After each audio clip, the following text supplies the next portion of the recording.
نئے آنے والے دوستوں سے گزارش ہے کہ حمزہ اسٹوڈیو یوٹیوب چینل کو سبسکرائب کریں اور ساتھ میں دی گئی گھنٹی کو ضرور دبائیں تاکہ ہماری ہر نئی آنے والی ویڈیو آپ کو ملتی رہے۔ اما بعد فاعوذ باللہ من الشیطان الرجیم بسم اللہ الرحمن الرحیم قل لا اسألکم علیہ اجرا الا المودۃ فی القربى صدق اللہ العلی العظیم وصدق رسولہ النبی الکریم ونحن على ذلك لمن الشاہدین والشاکرین والحمد للہ رب العالمین۔ ان اللہ وملائکتہ یصلون علی النبی یا ایہا الذین آمنوا صلوا علیہ وسلموا تسلیما۔ اللہم صلی علی سیدنا مولانا محمد وآلہ۔ یہ بات یاد رکھ، یہ عقیدے کی بات ہے۔ یہ بات یاد رکھ، یہ عقیدے کی بات ہے۔ اس بات کا یقین ہی کلید نجات ہے۔ یہ بات یاد رکھ، یہ عقیدے کی بات ہے۔ اس بات کا یقین ہی کلید نجات ہے۔ دوزخ منافقوں کی عبادت کا ہے جہیز، دوزخ منافقوں کی عبادت کا ہے جہیز، جنت علی کے نام کی پہلی زکوٰۃ ہے۔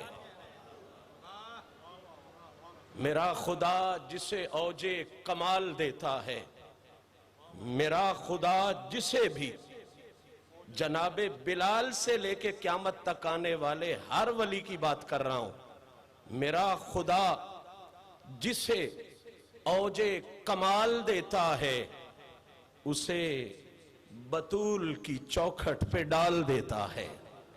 میرا خدا جسے اوج کمال دیتا ہے اسے بطول کی چوکھٹ پہ ڈال دیتا ہے۔ پرکھنا ہو جو کسی کو تو یا علی کہہ دو، یہ نام وہ ہے جو شجر کھنگال دیتا ہے۔ حمد و ثناء رب ذوالجلال اور ہدیہ درود و سلام بحضور سرور کائنات فخر موجودات شافع روز جزا محبوب رب اولا جناب محمد مصطفیٰ صلی اللہ تعالی علیہ وآلہ وصحبہ وسلم پیش کرنے کے بعد آج کی یہ انتہائی عفت مآب تقریب جو ایوان مہر علی شاہ رحمت اللہ تعالی علیہ ملتان یونٹ کے زیر اہتمام اور سید السادات فخر اہل محبت حضرت قبلہ پیر سید غلام معین الحق شاہ صاحب گیلانی آپ کی زیر صدارت انتہائی آب و تاب کے ساتھ انعقاد پذیر ہے۔ میری اور آپ سب حضرات کی یقیناً یہ حد درجہ خوشبختی ہے کہ کریم رب نے اس پاکیزہ کانفرنس کے حوالے سے ہمیں یہ موقع نصیب فرمایا کہ آج ہم اس ہستی کی سلامی کے لیے حاضر ہیں کہ جس کو اللہ نے یہ شرف دے رکھا ہے کہ اس کو دیکھنا بھی عبادت ہے، اس کو چاہنا بھی عبادت ہے اور اس کا نام لینا بھی عبادت ہے۔ دعا ہے رب العزت انہی پاک نسبتوں کا صدقہ ہم سب کی اس عاجزانہ حاضری کو شرف قبولیت عطا فرمائے، اور جتنے بھی منتظمین ہیں، جس طرح علامہ ہزاروی صاحب کہہ رہے تھے کہ یہ بلندی سے ہے، اونچائی سے ہے، اس بے مثل بلندی والے کی بلندی کا صدقہ ہم سب کو اس جہان میں بھی بلندیاں نصیب فرمائے، اگلے جہان میں بھی بلندیاں نصیب فرمائے۔ قبلہ حضرت اعلیٰ غریب نواز کے تالیف جس کا ذکر پہلے اسٹیج سیکرٹری صاحب نے فرمایا، اس کی روشنی میں آیہ مودت کے حوالے سے مجھے بات کرنے کا حکم دیا گیا ہے۔ آیہ مودت آپ احباب کے ذہن میں ہے کہ یہ 25ویں پارے میں ہے، سورہ مبارکہ شورا ہے، اور آیت نمبر 23 کے چند لفظوں کو میں نے تلاوت کرنے کا شرف حاصل کیا ہے۔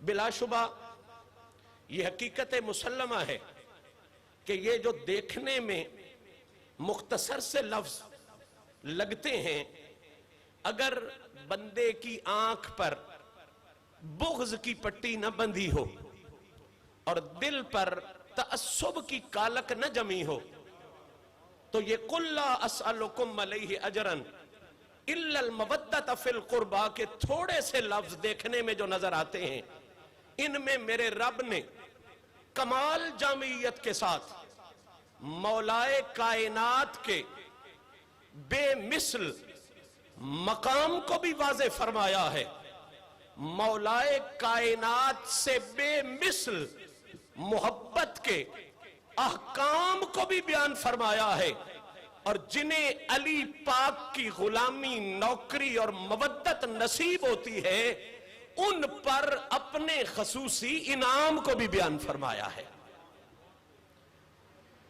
اس آیہ مبارکہ کے حوالے سے آقا کریم کی اپنی ذات، مولا علی پاک کی ذات، امام حسن پاک کی ذات اس حقیقت کو بیان فرماتے ہیں کہ یہ آیہ مبارکہ خاص طور پر پنجتن پاک کی شان میں نازل ہوئی، اور میں یہ جملہ قطعاً ضائع نہیں کرنا چاہتا جو سید المفسرین عبداللہ ابن عباس کی روایت ہے کہ جب حضور کے صحابہ نے آقا پاک کی بارگاہ میں یہ عرض کی کہ یا رسول اللہ یہ کون سے آپ کے قریبی ہیں کہ جن کی مودت کو اللہ نے ہم پہ فرض فرما دیا ہے، تو حضور نے جو نام لیے، میرا جملہ ضائع ہوگا تو مجھے دکھ لگے گا، حضور نے جو اسماء لیے، خود جو حضور نے تفسیر اس آیت کی بیان فرمائی، پوچھنے والے صحابہ ہیں، بتانے والے سیدہ زہرا کے بابا ہیں۔ کمال منظر تھا نا وہ بھی کہ جب غوث جلی بیان کرتے تھے، مہر علی بیان کرتے تھے، لیکن اس منظر کی مثال کہاں سے لاؤ گے جہاں سننے والے علی ہوتے تھے، سنانے والے خود نبی ہوتے تھے، سننے والے صحابہ ہوتے تھے، سنانے والے سیدہ زہرا پاک کے بابا ہوتے تھے۔ ہم اہل سنت اہل محبت ہیں، ہمیں حضور کی ہر نسبت سے پیار ہے۔ کتنے رنگی تیری محفل کے نظارے ہوں گے جب تیرے پاس تیرے یار پیارے ہوں گے، سرکار دو عالم کے رخ پر انوار کا عالم کیا ہوگا، دیوانی ہے دنیا بن دیکھے دیدار کا عالم کیا ہوگا۔ اور جس وقت تھے ان کی محفل میں ابو بکر و عمر، عثمان و علی، اس وقت رسول اکرم کے دربار کا عالم کیا ہوگا۔ یہاں حضور پیر پٹھان کے غلام، بابا صاحب کے غلام، گولڑا شریف کے غلام، اہل محبت اہل نسبت بیٹھے ہیں، انہیں اچھی طرح پتا ہے یہ جتنی بھی گدیاں ہیں، یہ جتنے بھی ڈیرے ہیں، ان کا اصلی تعارف یہ ہے کہ یہ سارے محمد عربی کے فقیر ہیں، یہ مولا علی کے مانگنے والے ہیں۔ تو اب مجھے کہنا پڑے گا یہ جملہ کہ جب ان کے گدا بھر دیتے ہیں، یہ سارے گدا ہیں مدینے والے کے، اور ان کا لنگر دیکھ کے تمہیں کیوں سمجھ نہیں آتا کہ جب ان کے گدا بھر دیتے ہیں شاہان زمانہ کی جھولی، یہ شان ہے ان کے نوکر کی، سرکار کا عالم کیا ہوگا۔ صحابہ عرض کرتے ہیں یا رسول اللہ وہ کون سے آپ کے قریبی ہیں جن کی مودت کو رب نے فرض فرمایا ہے، لفظ فرض فرمایا ہے۔ آج مولوی فرض کی باتیں کرتے ہیں، حدیث پاک کی روشنی میں یہ بات کر رہا ہوں، تفسیر کی روشنی میں یہ بات کر رہا ہوں، جن کی مودت کو اللہ نے فرض فرمایا ہے۔ اب حضور نے جو نام لیے، میں ایک حسن، ایک خوبصورتی آپ کے ذہنوں میں منشن کرنا چاہتا ہوں، حضور نے جو اسماء مبارکہ اس کے جواب میں لیے، 4 نام ہیں، لیکن مزے کی بات یہ ہے جو مولائے کائنات کانفرنس میں بھگتی بھی ہے سجتی بھی ہے، ان 4 ناموں میں پہلا نام میرے نبی نے جناب علی المرتضیٰ کا عطا فرمایا ہے. پہلا نام سرکار نے جناب علی المرتضیٰ کا عطا فرمایا کہ علی وہ ہے. پھر جناب زہرا پاک کا نام، پھر حسنین کریمین کا نام آیا. تو ترتیب میں جسے نبی نے پہلے رکھا ہے اس حوالے سے ہم کیوں نگلیکٹ کر سکتے ہیں؟ گویا آیت کا مطلب یہ ہوا کہ جن لوگوں کی مودت کو اللہ نے فرض فرمایا ہے رسول اللہ کے فیصلے کے مطابق، ان میں پہلا نام جناب علی المرتضیٰ کا آتا ہے. تو آئیے قبلہ، جب یہ بات واضح ہو گئی کہ اس آیہ مبارکہ میں جن کی مودت فرض ہوئی ہے وہ جناب مولائے کائنات جناب علی المرتضیٰ ہیں، اب آئیے ایک ایک لفظ کے حسن کی خیرات مانگتے ہیں اس یقین کے ساتھ کہ کریموں کا کرم شامل حال ہوگا اور آنے والے چند لمحوں میں مولائے کائنات کی مہربانی سے قرآن کی جامعیت بھی کھل کے سامنے آ جائے گی، حضور کی اہل بیت کی عظمت بھی کھل کے سامنے آ جائے گی، مولا علی کی عزت بھی کھل کے سامنے آ جائے گی. میں پوری ہمت اور پوری جرت کے ساتھ کہنے جا رہا ہوں، اس آیہ مبارکہ کا پہلا لفظ ہے لفظ قل. علماء موجود ہیں، مفسرین، محققین، محدثین موجود ہیں، تشریح میں جانے کا وقت نہیں، اشارہ کروں گا. قرآنی اسلوب دیکھیں، قرآنی قانون دیکھیں، الحمد سے لے کے والناس تک قرآن کو پڑھیں. عجیب نکتہ، عجیب بات ذہن میں آتی ہے کہ قرآن مجید میں اکثریتی طور پر، شاذ کی بات میں نہیں کر رہا، اکثریتی طور پر جہاں لفظ قل آتا ہے نا وہاں ایمان کی شان بیان نہیں ہوتی، وہاں ایمان کی جان بیان ہوتی ہے. میں نے جملہ کہہ دیا، شاید کرسیوں نے آپ سے سبحان اللہ چھین لیا، شاید آپ کی بڑائی نے آپ سے سبحان اللہ چھین لیا، لیکن یاد رکھو جتنا بھی کوئی بڑا ہو جائے، بڑائی کا اصلی تعارف علی کا گدا ہونا ہے. بالکل اصلی تعارف یہی ہے کہ جو علی کا گدا نہیں وہ کسی حال میں بڑا نہیں ہے. میں نے علی پاک کی عزت پر جملہ دیا کہ جہاں لفظ قل آئے، قرآن کا اکثریتی قانون یہ ہے، اکثریتی اسلوب یہ ہے کہ وہاں ایمان کی شان بیان نہیں ہو رہی ہوتی بلکہ ایمان کی جان بیان ہو رہی ہوتی ہے. آپ کہہ سکتے ہو کہ یہ شان اور جان کا کیا چکر ہے، تو میں بڑی آسانی سے سمجھا جاؤں گا. قبلہ شان اچھی چیز ہے، دیکھیں نا یہ گھڑی میں نے پہنی ہوئی ہے میری شان ہے، میں نے ٹوپی پہنی ہوئی ہے یہ میری شان ہے، انگوٹھی پہنی ہوئی ہے یہ میری شان ہے، اچھی چیز ہے. لیکن یہ اگر گھڑی میرے پاس نہ بھی ہوتی، میں آج مولائے کائنات کانفرنس میں آ سکتا تھا، ٹوپی نہ بھی ہوتی آ سکتا تھا، انگوٹھی نہ بھی ہوتی آ سکتا تھا. بھئی شان میں اور جان میں بنیادی فرق یہ ہے کہ شان کے بغیر گزارا ہو سکتا ہے، جان کے بغیر گزارا نہیں ہو سکتا. شان کے بغیر گزارا ہو سکتا ہے، جان کے بغیر گزارا. انگوٹھی نہ ہوتی میں آ سکتا تھا، گاڑی نہ ہوتی میں بس پہ بیٹھ کے آ سکتا تھا، لیکن اگر مجھ میں جان ہی نہ ہوتی آپ 100 گاڑیاں بھی میرے دروازے پہ کھڑے کراتے، میں نہیں آ سکتا تھا. جہاں لفظ قل آئے نا وہاں شان بیان نہیں ہوتی ایمان کی، وہاں جان بیان ہوتی ہے. میں 2 تمثیل دے کے بات کو کھول دیتا ہوں. سب سے بنیادی چیز ایمان کی ہے توحید. سب سے بنیادی چیز کیا ہے ایمان کی؟ جس سورت کو اللہ نے سورہ توحید بنایا ہے اس کو شروع ہی قل سے فرمایا ہے. قل هو اللہ احد اللہ الصمد لم یلد ولم یولد ولم یکن لہ کفوا احد. توحید ایمان کی جان ہے، لفظ قل سے آئی ہے. توحید کے بعد رسالت ایمان کی جان ہے، وہ بھی لفظ قل سے آئی ہے. اللہ نے کہا حبیب جس قل سے میری توحید بیان کی ہے نا اسی قل سے اپنی رسالت بھی بیان کر دے اور انہیں بتا دے قل یا ایھا الناس انی رسول اللہ الیکم جمیعا. وہ اور ہوتے تھے جن کے وقت ختم ہو جاتے تھے، وہ اور ہوتے تھے جن کے علاقے ختم ہو جاتے تھے، میر علی شاہ جی کی نسبت سے سجی ہوئی مولائے کائنات کانفرنس میں میں ختم نبوت کا اشارہ نہ کروں تو پھر کہاں جا کے کروں؟ انی رسول اللہ علیکم جمیعہ، محبوب انہیں بتا دے میرا وقت ختم ہونے والا نہیں، انسانیت ختم ہو سکتی ہے، محمد کی نبوت کبھی ختم نہیں ہو سکتی۔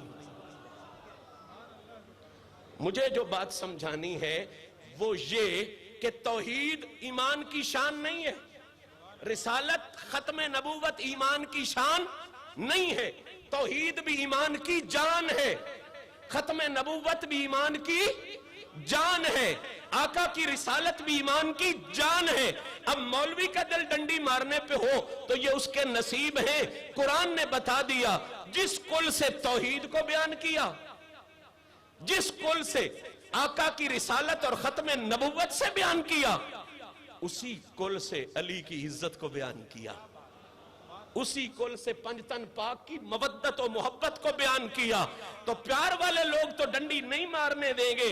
اس کانفرنس میں میں آپ سب کے بازو کھڑے کہلوا کے کہلوانا چاہتا ہوں، ذکر علی کا ہے، اولاد میرے علی کی ہے، آپ نہیں بولو گے تو پھر کون بولے گا؟ کیا خارجی یہ بات کہیں گے؟ کیا ملون یہ بات کہیں گے؟ چشتی یہ بات کہیں گے؟ قادری یہ بات کہیں گے؟ نظامی یہ بات کہیں گے؟ سلیمانی یہ بات کہیں گے؟ فریدی یہ بات کہیں گے؟ معینی یہ بات کہیں گے؟ کیا کہ جس طرح توحید کل سے ہے، توحید ایمان کی جان ہے، ختم نبوت کل سے ہے، وہ بھی ایمان کی جان ہے، اسی طرح علی کی محبت بھی اسی لفظ کل سے ہے۔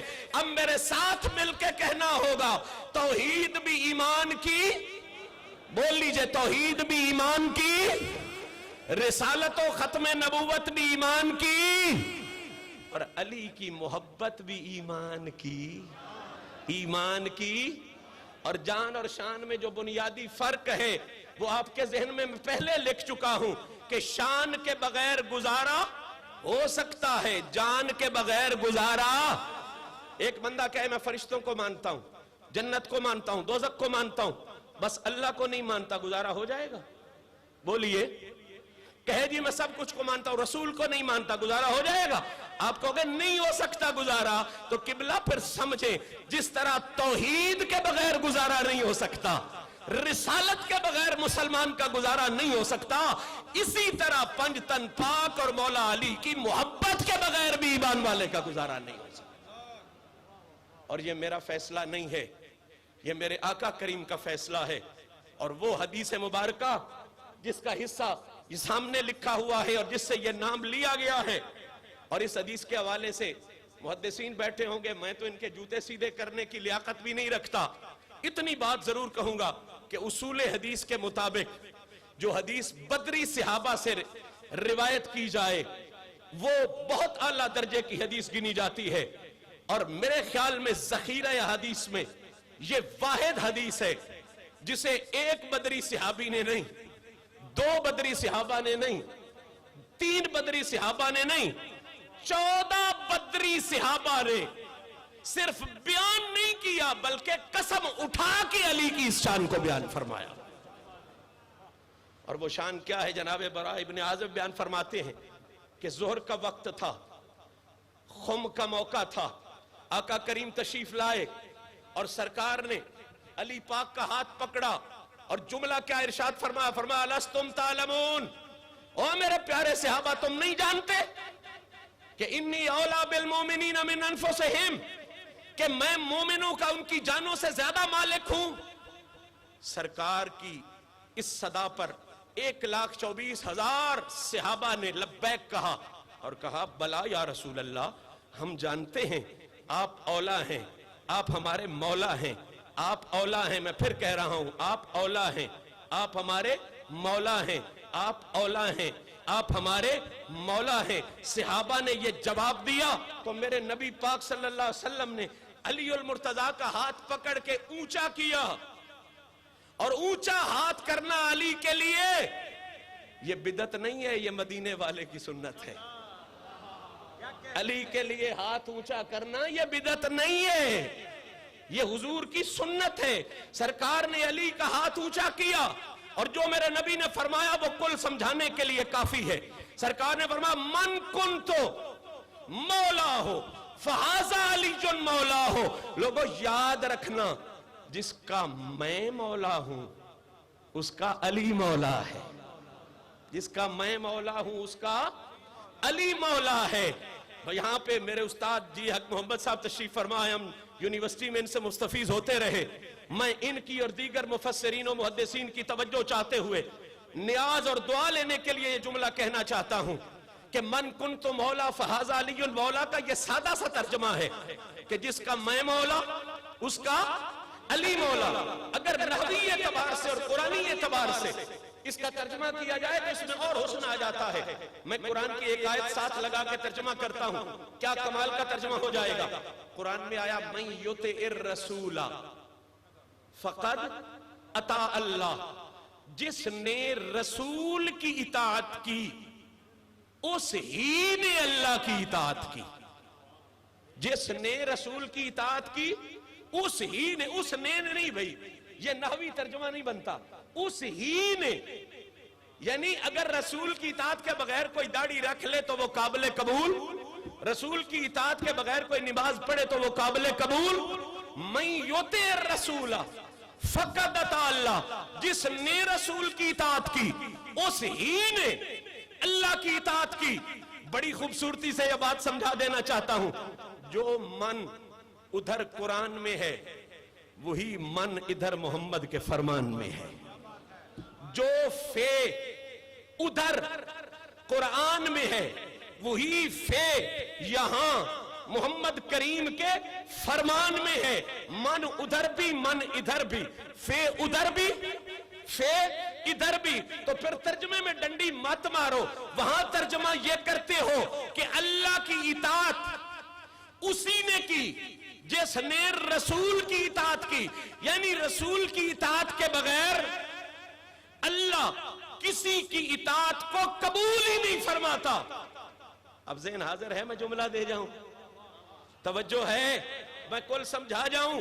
آیت بتا رہی ہے کہ خدا اسی کی اطاعت قبول کرتا ہے جو رسول کی اطاعت کر کے آئے. اور حدیث کہتی ہے من کنتو مولا ہو فہذا علی مولا ہو. کیا مطلب؟ جس طرح خدا اس کی اطاعت قبول کرتا ہے جو رسول کی اطاعت کر کے آئے, اسی طرح نبی فرما رہے ہیں میں بھی اسی کا مولا بنتا ہوں جو میرے علی کو مولا مان کے میری بارگاہ میں آئے. جو علی کو مولا نہیں مانتا رسول اس کا مولا بنتا ہی نہیں ہے. رسول جب مولا نہ بنے تو ایمان تیرے پاس آتا ہی نہیں ہے. یہی بات کل واضح کر رہا ہے کہ لوگوں جہاں کل آتا ہے وہاں ایمان کی شان بیان نہیں ہوتی, وہاں ایمان کی جان بیان ہوتی ہے. اگر تیرے پاس علی کی محبت نہیں ہے تو میرے نبی کا واضح فرمان ہے کہ اس دل میں ایمان کی رتی بھی داخل نہیں ہوتی جس دل میں محبت علی موجود نہ ہو. تو قبلہ میں آج کی گفتگو کو اسی لفظ کل پہ سمیٹ رہا ہوں تاکہ وقت زیادہ نہ ہو جائے, ورنہ مضمون تو اس سے آگے کل کا بھی بہت ہے. پھر لا اسألکم ایک علیحدہ مضمون ہے, علیہ اجرن ایک علیحدہ مضمون ہے, الا المودۃ علیحدہ مضمون ہے, اور فی القربہ میں تو پھر کیا کیا قصیدے ہیں اور کیا کیا عقیدے ہیں. انشاءاللہ شاہ جی مہربانی کریں گے تو حاضر ہوتے رہیں گے اور اس بات پر بات کرتے رہیں گے. آخری جملہ میرا صرف پیغام کے طور پر ہے کہ آج کی مولائے کائنات کانفرنس سے اتنا سبق ضرور لے کے جانا کہ نفس امارہ کو مارا, نفس امارہ کو مارا یا علی کہنے کے بعد, نفس امارہ کو مارا یا علی کہنے کے بعد اپنا مستقبل سنوارا یا علی کہنے کے بعد. نفس امارہ کو مارا یا علی کہنے کے بعد اپنا مستقبل سنوارا یا علی کہنے کے بعد. اور بڑے بڑے مشائخ تشریف فرما, ان کی نظر یہ جملہ کرتا ہوں, کمال کی بندش ہے. حضرت شاہ جی بھی کمال کے شاعر ہیں اور بڑے کمال کے خاندان سے ان کا تعلق ہے. اس بندش کو جب بھی میں سوچتا ہوں بڑا مزہ آتا ہے. میں بھی کچھ تک بندی کرتا رہتا ہوں, بڑا مزہ آتا ہے. کمال کا جملہ لکھا اس نے, کہتا ہے پہلے میں مشکل میں تھا, پہلے میں مشکل میں تھا، پہلے میں مشکل میں تھا، اب مشکلیں مشکل میں ہیں۔ پہلے میں مشکل میں تھا، اب مشکلیں مشکل میں ہے۔ یہ تبدیلی تحریک انصاف، پیپلز پارٹی یا نون لیگ کی وجہ سے نہیں آئی۔ پہلے میں مشکل میں تھا، اب مشکلیں مشکل میں ہیں۔ کیسے بدلا ہے نظارہ یا علی کہنے کے بعد، یہ تبدیلی یا علی نے کی ہے۔ کیسے بدلا ہے نظارہ یا علی کہنے کے بعد۔ اور آج کے دور کی سب سے بڑی ٹینشن ہے، سب سے بڑی بیماری ہے ٹینشن۔ میں اس کا علاج بتا جاؤں، کر کے دیکھ لینا، جھوٹ ہوا تو مجھے پکڑ لینا۔ کہتا ہے سال کے 12 مہینے، سال کے 12 مہینے چین سے رہتا ہوں میں، نام پڑھتا ہوں 11 یا علی کہنے کے بعد۔ اور میری ملتان سے لے کے انگلستان تک سب کو دعوت ہے کہ سوچ کر اچھی طرح دنیا ہمیں اتنا بتا، کیا کوئی انسان ہارا یا علی کہنے کے بعد؟